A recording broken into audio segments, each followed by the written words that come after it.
నమస్తే, welcome to Sakshi sports. నేను మీ కృష్ణబాల. క్రికెట్లో ఎంతటి దిగ్గజ ఆటగాడైనా ఫామ్ లేకపోతే మైదానంలో నిలదొక్కుకోవడం కష్టమని ఐపీఎల్ మరోసారి నిరూపిస్తోంది.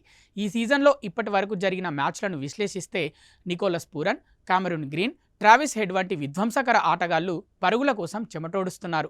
తమను నమ్మి భారీ వేలం ధర చెల్లించిన యాజమాన్యాలకు వీరు చుక్కలు చూపిస్తున్నారు. ముఖ్యంగా కోల్కతా నైట్ రైడర్స్ పరిస్థితి అత్యంత దారుణంగా తయారైంది. ఈ సీజన్లో అత్యంత ఖరీదైన ఆటగాళ్లలో ఒకరైన Australia allrounder Cameron Green Kolkata Knight రైడర్స్ను నిలువునా ముంచేస్తున్నాడు. 25,20,00,000 పెట్టి కొన్న గ్రీన్ ఇప్పటి వరకు ఆడిన 5 మ్యాచ్ల్లో కేవలం 14 సగటుతో 56 పరుగులు మాత్రమే చేశాడు. అటు బౌలింగ్లోనూ ఏమాత్రం ప్రభావం చూపలేకపోతున్నాడు. గ్రీన్ వైఫల్యంతో కోల్కతా పాయింట్ల పట్టికలో ఆఖరి స్థానంలో నిలిచింది. తుది జట్టు నుంచి తీసేయలేక, అలాగని ఆడించలేక కేకేఆర్ సతమతమవుతుంది. కాగా నిన్న గుజరాత్ జట్టుతో జరిగిన మ్యాచ్లో 79 పరుగులతో కీలక ఇన్నింగ్స్ ఆడి ఫామ్లోకి వచ్చాడు. కానీ మిగతా కేకేఆర్ బ్యాటర్లు విఫలం కావడంతో ఓటమి తప్పలేదు. ఇక Caribbean power hitter Nicholas Pooran కోసం లక్నో ఏకంగా 21 కోట్ల రూపాయలు వెచ్చించింది. మైదానంలో సిక్సర్ల వర్షం కురిపిస్తాడని ఆశించిన అభిమానులకు నిరాశ మిగిలింది.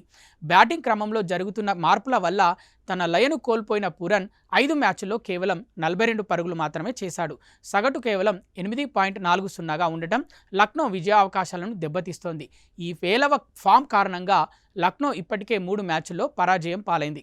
సన్ రైజర్స్ హైదరాబాద్ విధ్వంసకర ఓపెనర్ ట్రావిస్ హెడ్ కూడా ఆశించిన స్థాయిలో రాణించడం లేదు. 14 కోట్లు వెచ్చించి రిటైన్ చేసుకున్న ఈ స్టార్ బ్యాటర్ 5 మ్యాచ్ల్లో 120 పరుగులు మాత్రమే చేశాడు. స్ట్రైక్ రేట్ పర్వాలేదనిపించినా జట్టుకు కావాల్సిన మెరుపు ఆరంభాలను అందించడంలో హెడ్ విఫలమవుతున్నాడు. దీని ప్రభావం హైదరాబాద్ ఫలితాలపై స్పష్టంగా కనిపిస్తోంది.